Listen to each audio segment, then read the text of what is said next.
J'y ai toujours. Toujours. Toujours. Au service de Dieu. Jeunesse ardente. Jeunesse victorieuse. Salut. Service. Nous sommes très heureux d'être dans ce lycée de Barou. Nous sommes très heureux parce que, encore une fois, la jeunesse s'est retirée de la ville, de leur demeure pour être au pied du Seigneur.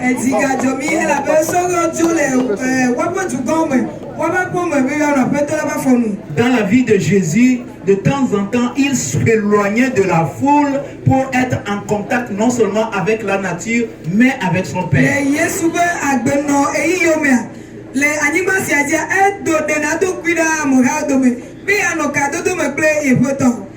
Nous aussi, de temps en temps, nous devons nous retirer de la ville, retirer de nos demeures pour, n'est-ce pas, être en contact de la nature et en contact de notre Seigneur.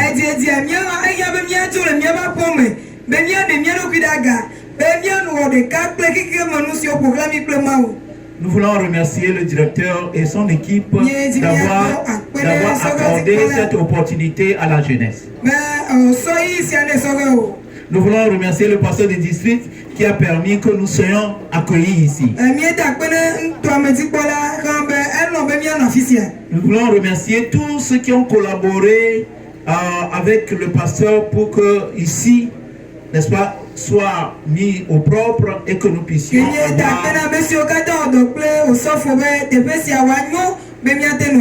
que le Seigneur bénisse. Spécialement, j'ai été touché par le thème.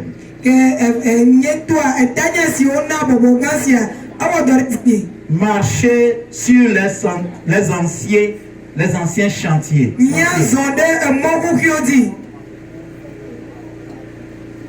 C'est le prophète qui l'avait dit, le prophète Isaïe. Si nous voulons nous approprier ce thème, avec la permission du directeur, nous allons dire marchons sur les anciens sentiers. Nous allons le répéter, marchons sur les anciens sentiers. Une fois encore, marchons sur les anciens sentiers. Voilà. Donc le prophète nous l'a recommandé et c'est ce que nous allons faire maintenant. Nous allons incliner la tête pour la Seigneur, tu nous aimes tant. Parce que tu sais que nous marchons sur des voies qui nous conduisent vers la destruction. Et par ta voix, par ta parole, tu nous as dit, voici le chemin. Et ce chemin, c'est l'ancien chemin. C'est l'ancien sentier. Parce que c'est le vrai. Nous sommes bénis parce que tu nous as montré ce chemin. Permets que nous puissions connaître le chemin. Et que nous puissions y maintenir. Par ta grâce. Au nom de Jésus. Amen. Amen. Au temps du prophète Esaïe, il y avait, c'était le peuple de Dieu était dans la confusion totale. Non pas parce qu'il n'avait pas la parole de Dieu, la lumière, mais parce qu'ils ont laissé le monde qui les entourait les confondre.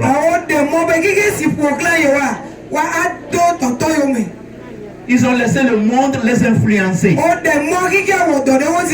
Au point qu'ils marchaient à droite, à gauche. Ils ne savaient pas par où passer. Mais Esaïe avait prié en faveur de ce peuple. Et il y en avait qui étaient dans ce peuple qui étaient sincères, honnêtes. Et ils ont demandé au Seigneur, dans cette grande confusion, qu'est-ce que nous allons faire? Chers frères et sœurs, chers enfants, chers enfants, c'est exactement le monde dans lequel nous sommes aujourd'hui. Ce n'est pas que nous n'avons pas la parole de Dieu, mais nous sommes dans la confusion. Il y a beaucoup de religions. Il y a beaucoup d'églises. Au point que les gens se demandent où dois-je aller. La semaine passée, j'étais en train de lire un livre d'un prophète qu'on appelle Yakou Philippe. Est-ce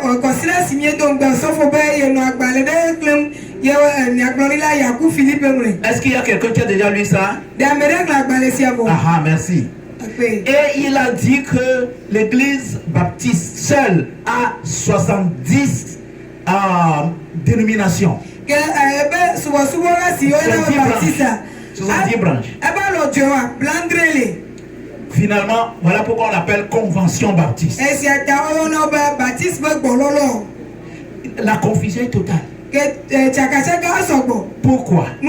Ce n'est pas parce qu'on n'a pas la vérité, mais on a oublié le vrai et l'ancien chemin. Et ce qui était arrivé au temps d'Ésaïe, c'est la même chose qui arrive au temps. C'est pourquoi vous devez prêter une oreille attentive à ce message. Parce que vous et moi, nous sommes influencés de part et d'autre. Donc c'est le Seigneur qui nous aime, qui nous montre le chemin. La vie, notre vie est une marche. Nous quittons le ventre de notre mère, de notre maman, et nous allons, il y en a qui disent, nous allons dans le ventre de la terre. Mais nous les chrétiens, nous savons que nous allons seulement passer quelques temps là-bas. Ce n'est pas notre destination. Donc, le monde, la vie est une marche. Il faut que tout le monde sache que la vie est une marche. Lorsque tu viens ici, tu vas commencer par marcher. Maintenant, chaque marche a un sentier. Les avions ont des sentiers. Les voitures ont des sentiers. Les hommes ont des sentiers. Chaque marche, n'est-ce pas, est caractérisé par un sentier. Chaque sentier débouche sur une destination.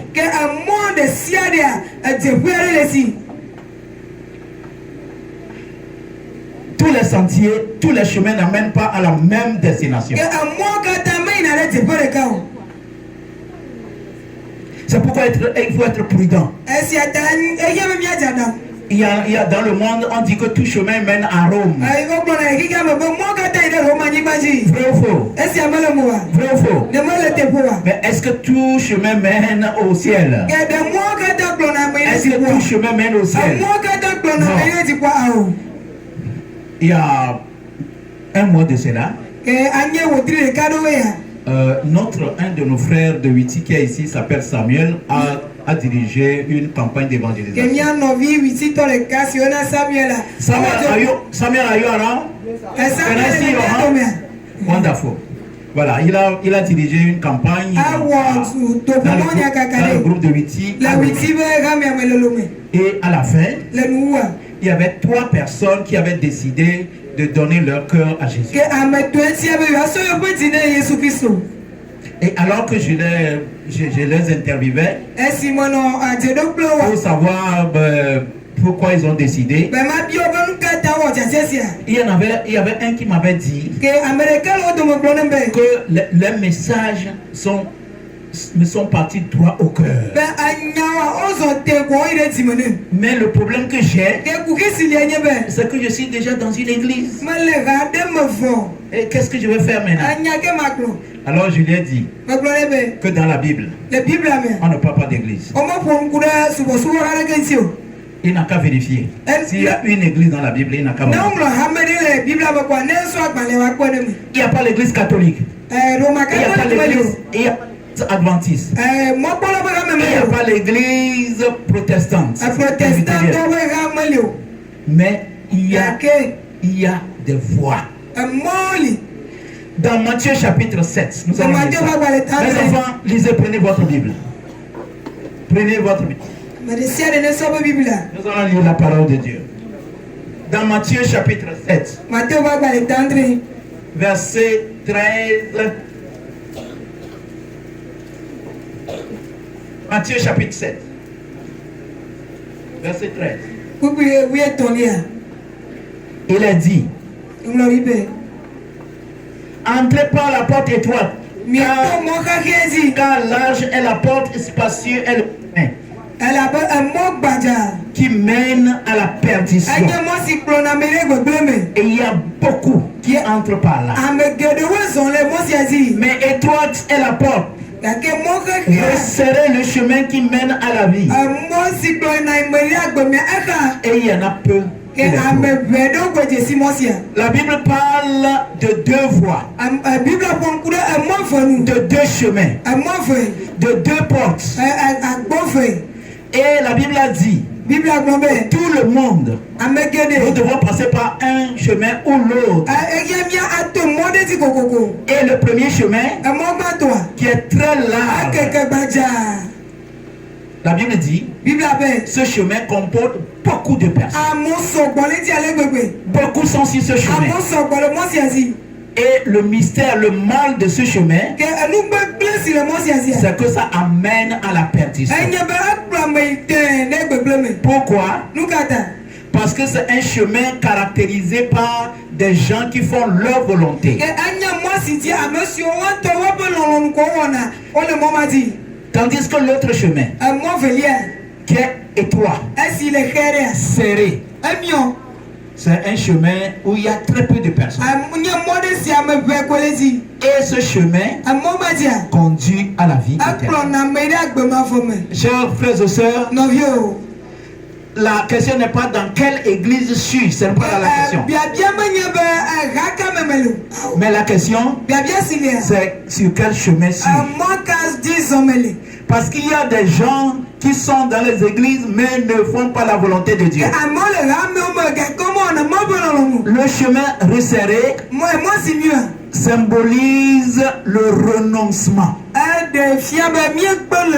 l'abandon de soi au Seigneur, choisir de faire la volonté de Dieu, quel que soit ce que ça demande. Voilà pourquoi il y a beaucoup qui ne peuvent pas aller. Parce que c'est très sérieux. Et si vous portez un sac, tu es obligé de laisser le sac et tourner comme ça. Chers enfants, chers frères et sœurs, ce n'est pas le fait d'être dans une église qui va sauver. Mais est-ce que ce que la Bible enseigne, est-ce que c'est en accord avec ce que l'église enseigne? C'est très important. Est-ce que ce que la Bible enseigne, est-ce que c'est en accord avec ce que l'église enseigne? C'est la première chose. La deuxième chose, est-ce que ce que la Bible enseigne, est-ce que ce que la Bible enseigne, est-ce que je prie, je demande la force de la pratiquer?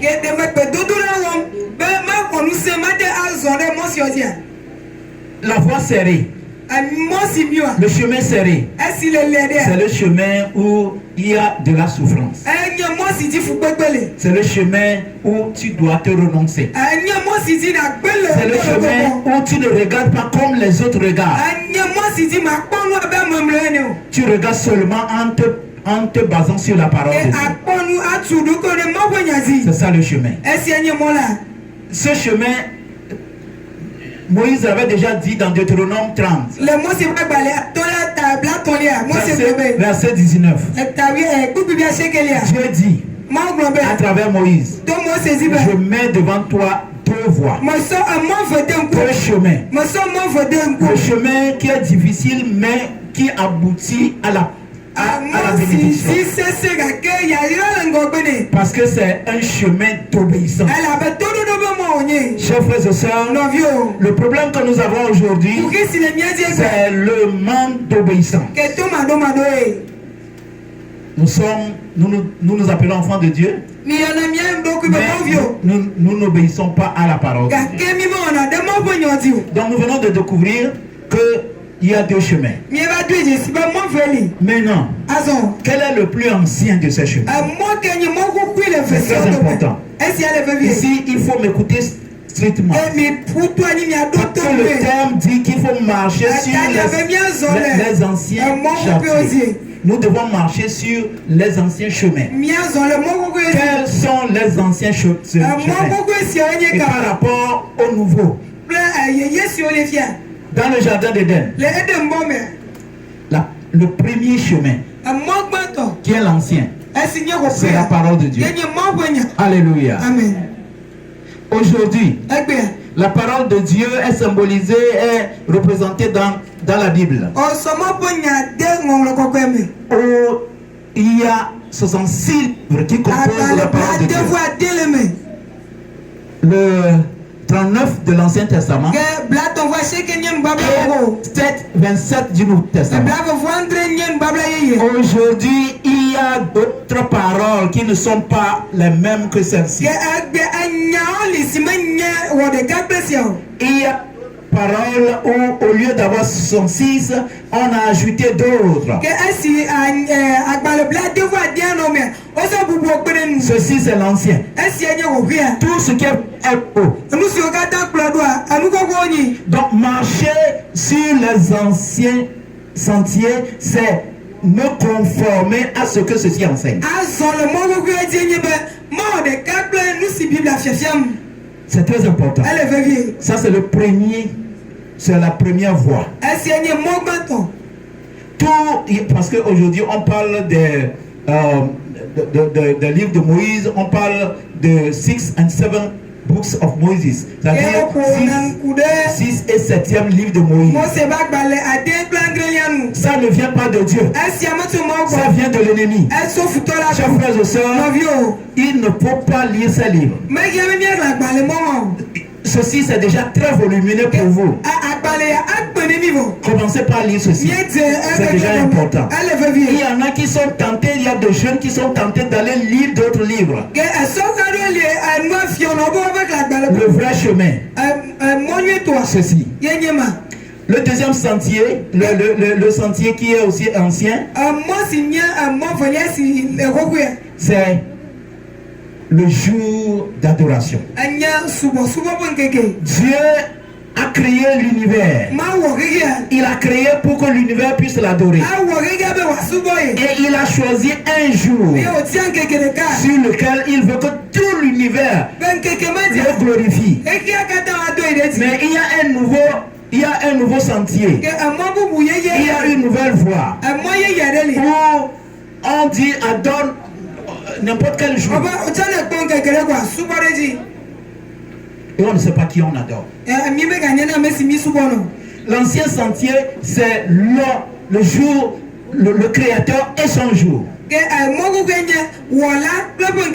Tout ce qui est contraire à cela n'est pas l'ancien sentier, c'est le nouveau. Il faut vous en méfier. Surtout vous les jeunes. Il faut vous en méfier. Parce que ça ne conduit pas à la bonne destination. Je suis très heureux parce que c'est à ce moment que vous allez découvrir toutes ces choses. Ne prêtez pas oreille aux autres choses. Parce que cette voie ne vous conduit pas à la bonne destination. Troisième chose. Aujourd'hui, nous parlons de création. La Bible dit dans Genèse chapitre 1 verset 1, Dieu créa. C'est Dieu qui a créé. Il y a des enseignements aujourd'hui qui parlent de ce qu'on appelle l'évolution.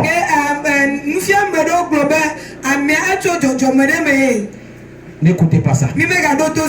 Ne suivez pas ça. C'est le chemin qui vous conduit à la destruction. Ce n'est pas le chemin original. Le chemin original, c'est Dieu qui est le créateur. Nous sommes une créature. Nous avons été créés par un créateur. Tout ce qui est contraire à cela n'est pas le bon sentier. Éloignez-vous de cela. Chers frères et sœurs, il y a un autre sentier qui est aussi ancien. C'est Genèse chapitre 3 verset 15. Lorsque l'homme était tombé dans le péché, Dieu a annoncé la voie du salut. Et cette voie, c'est Jésus-Christ. C'est Jésus-Christ. La seule voie qui amène au salut, c'est Jésus. Le nouveau, les autres sentiers qui sont contraires à ce sentier-là, c'est la religion. On dit que quand tu adores, tu es sauvé. Non. Personne n'est sauvé par l'adoration. C'est pas Jésus. La Bible dit, dans Jean chapitre 14, verset 6, Jésus dit, je suis le chemin, la vérité et la vie. Nul ne vient au Père que par moi. C'est aujourd'hui la jeunesse est tentée d'aller vers les autres religions.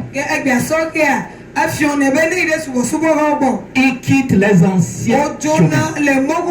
C'est dans le jardin d'Éden qu'on a déjà annoncé ce sentier. Que votre salut passera par le sacrifice de mon fils. Donc, toute autre personne qui va choisir une toute autre voie ne pourra pas atteindre le salut. C'est très important. Donc, il y a beaucoup qui, à cause, n'est-ce pas, des problèmes des jeunes, se laissent distraire. Et ils reçoivent des bourses de partout et ils s'en vont étudier. Ils quittent l'ancien sentier, le sentier de la vie, le sentier du salut, et quitte cela. Chers jeunes, ne vous laissez pas distraire. Nous devons être sur les anciens sentiers. Le dernier que je vais, il y a beaucoup, mais le dernier que je vais énumérer, c'est dans Genèse chapitre 1 verset 28.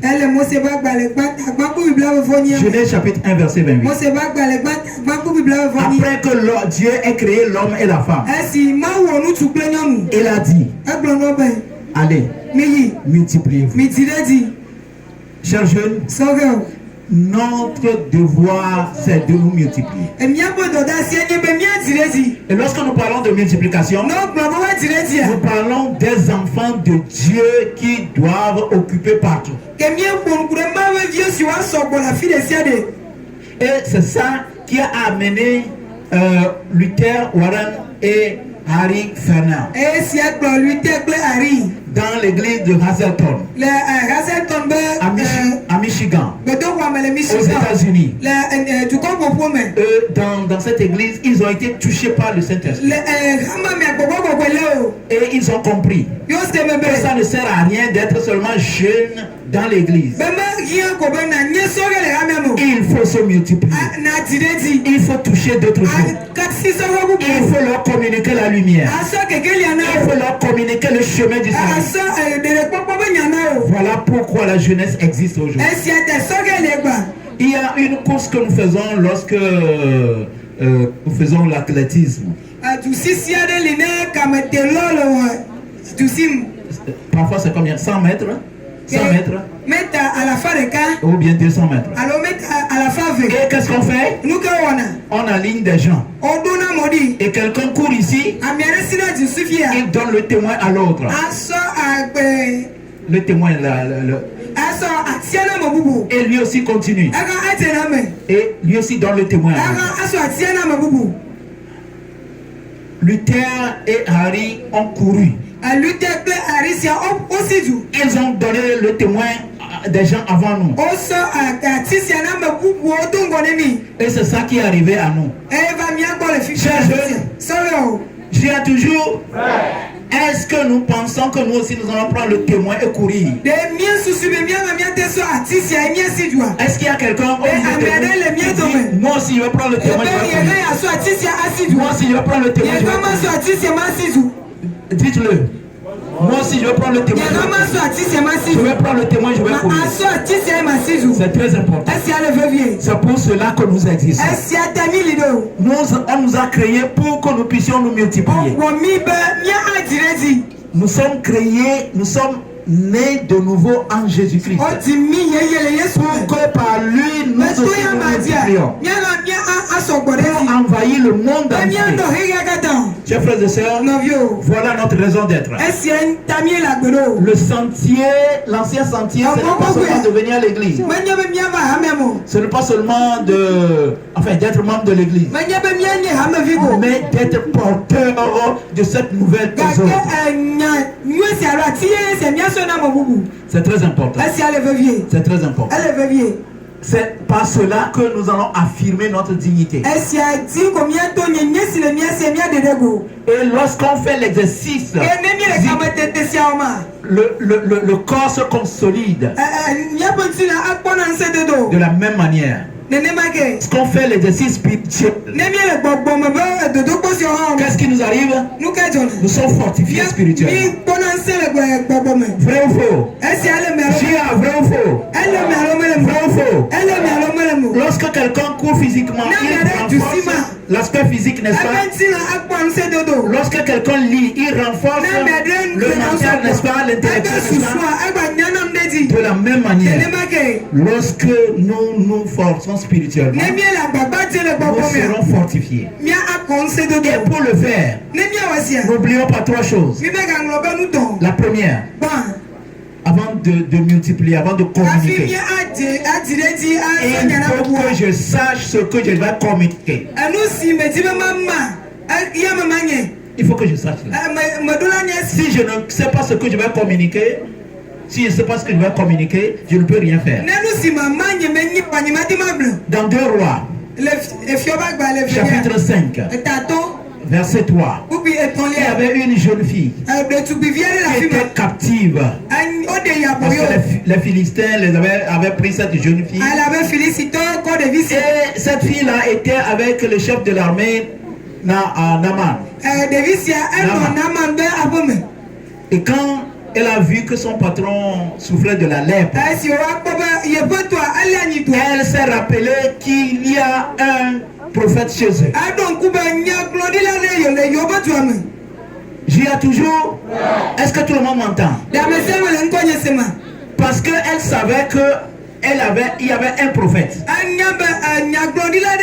Elle a dit à son patron, si seulement vous pouvez aller voir le prophète. Donc la première des choses, il faut que je sache ce que je vais proposer aux autres.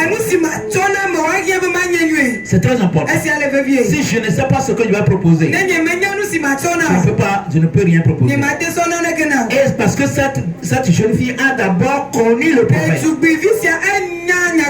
Elle a entendu des expériences du prophète. Donc voilà pourquoi elle peut en parler à tout le monde. Chers jeunes, si vous-même vous ne connaissez pas Jésus, vous ne pouvez pas parler de Jésus. Si vous ne faites pas l'expérience avec Jésus, vous ne pouvez pas parler de Jésus.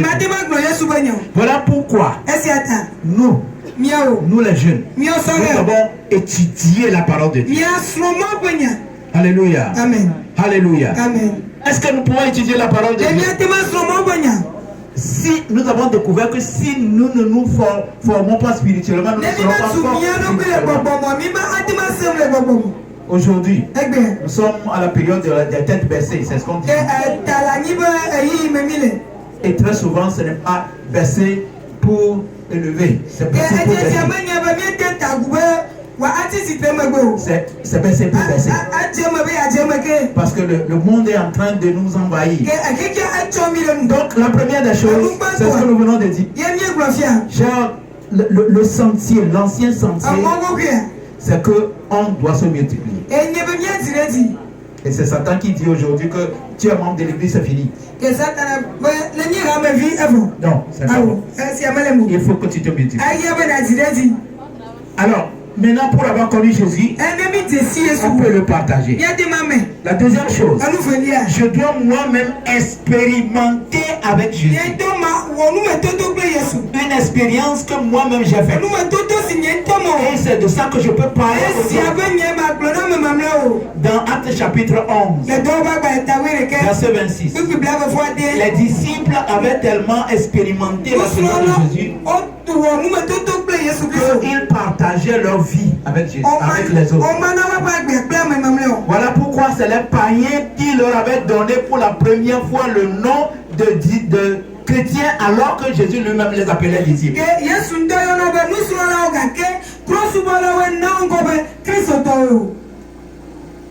Ma vie, découvrir la vérité c'est une chose, mais l'expérimenter c'est une autre. Le problème que nous avons, pourquoi beaucoup de jeunes dans l'église aujourd'hui, c'est parce qu'ils ont entendu la vérité, mais ils n'ont pas expérimenté. Au point que lorsqu'ils sont devant des situations difficiles, ils ne peuvent pas se rappeler de l'expérience qu'ils avaient faite. Ils ne peuvent pas s'appuyer sur l'expérience qu'ils avaient faite. Et ça fait que ils se moussent, ils sont découragés et ils quittent l'église. Et ça, ce n'est pas pour les jeunes aussi, c'est pour les adultes aussi. Les jeunes frères qui vont, les gens qui vont se baptiser aujourd'hui. Vous rentrez dans une église, on n'enseigne pas la grâce de Dieu, la vérité. Donc ici, vous ne devez pas vous plaindre parce que vous avez déjà la vérité. Mais vous devez maintenant commencer par expérimenter. Vous devez commencer par obéir à cette vérité. Et c'est ça qui va vous permettre de partager cette vérité. Et si vous n'expérimentez pas la vérité, si vous apprenez seulement la vérité, au moment des épreuves, vous ne pouvez pas tenir. Et vous allez quitter. Or, c'est le seul vrai ancien sentier. L'église adventiste, par la grâce de Dieu, par la grâce de Dieu, est l'église du chemin ancien authentique.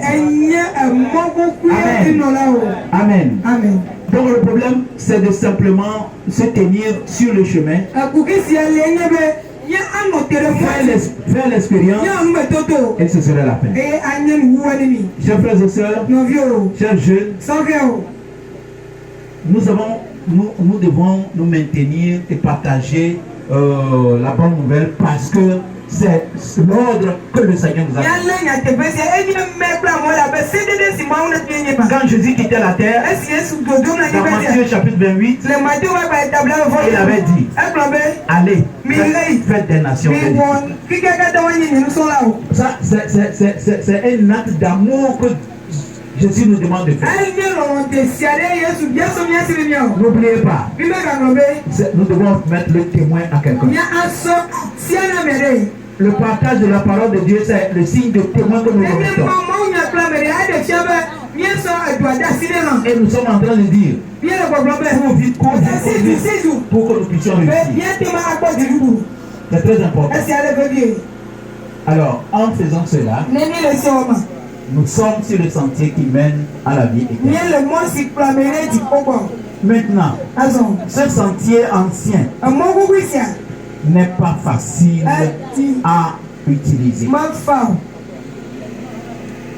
Voilà pourquoi dans Matthieu chapitre 7, on l'a qualifié de chemin serré. Il faut l'abandonner, il faut t'abandonner, il faut te rendre. Mais c'est le chemin qui mène à la joie. C'est le chemin qui mène à la vie éternelle. C'est le chemin qui mène au royaume de Dieu. Pour réussir, c'est ce que Paul nous dit dans Hébreux chapitre 10. Hébreux chapitre 10.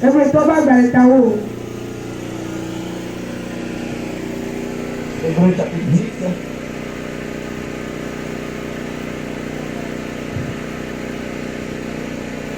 Excusez-moi, c'est Hébreux chapitre 11.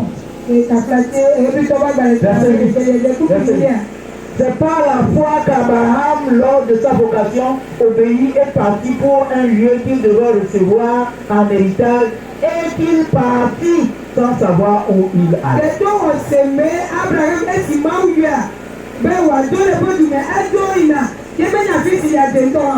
Ce chemin, pour réussir, pour marcher, et il faut la foi.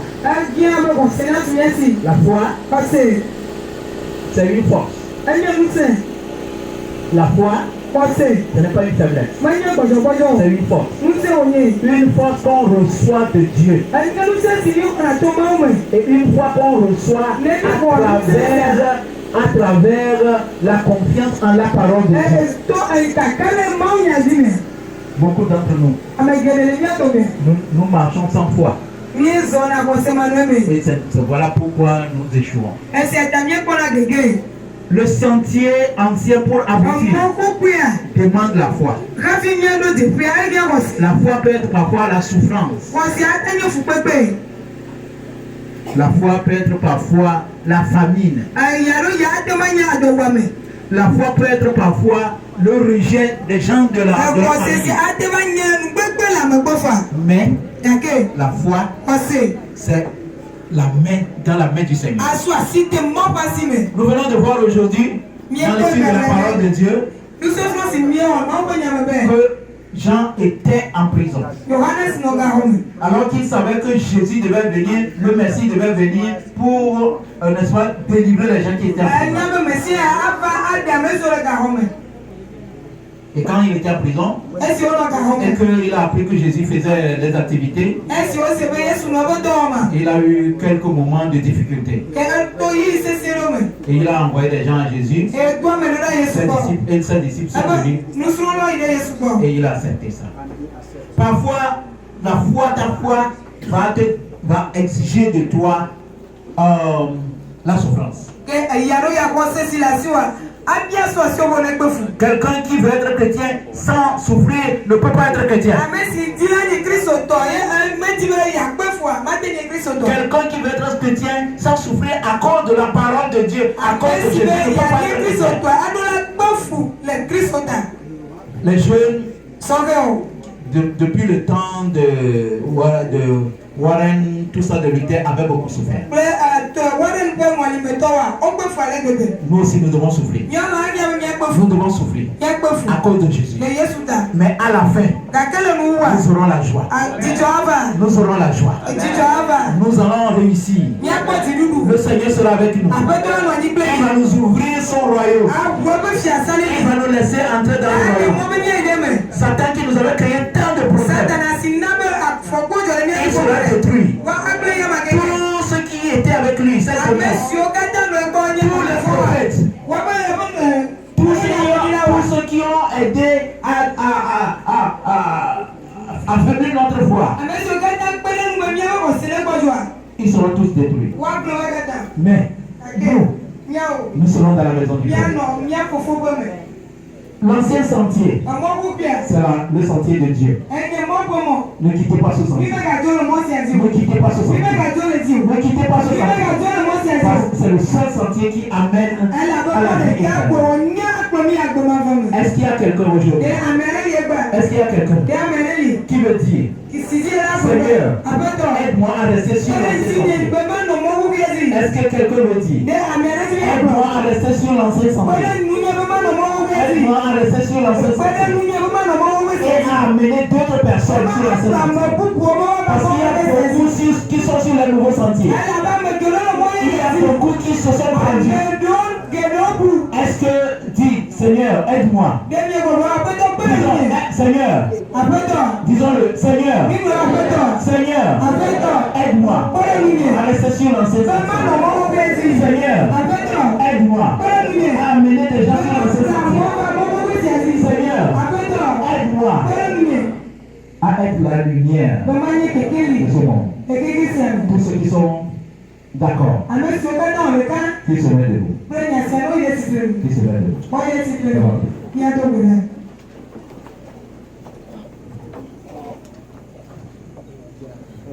Seigneur, de tout âge. Seigneur, tu es le roi de toutes choses.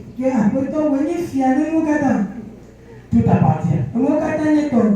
Mais tu es le Dieu de lumière. Tu veux que nous soyons la lumière pour dissiper les ténèbres. Tu veux que nous soyons sur le sentier de la vraie parole. Sur le sentier de la vraie création. Sur le sentier du jour, du vrai jour de repos. Tu veux que nous soyons sur le sentier par lequel tu sauves le monde entier. À savoir Jésus-Christ. Tu veux que nous soyons des éléments qui se multiplient pour nous représenter. Mais nous n'avons pas la force. Nous avons tous ce désir. Mais nous n'avons pas la force. Voilà pourquoi nous venons à toi. Nous t'implorons. Seigneur, fais de nous la lumière de ce monde. Renforce notre foi sur nos pas sur l'ancien sentier. Aide-nous à ne pas être distraits par ce monde. Aide-nous à ne pas être retirés par les forces de ce monde. Mais nous voulons être à toi. Nous voulons marcher avec toi. Parce que toi, tu ne changes pas. Tu es le même hier, aujourd'hui et éternellement. C'est pourquoi fortifie-nous.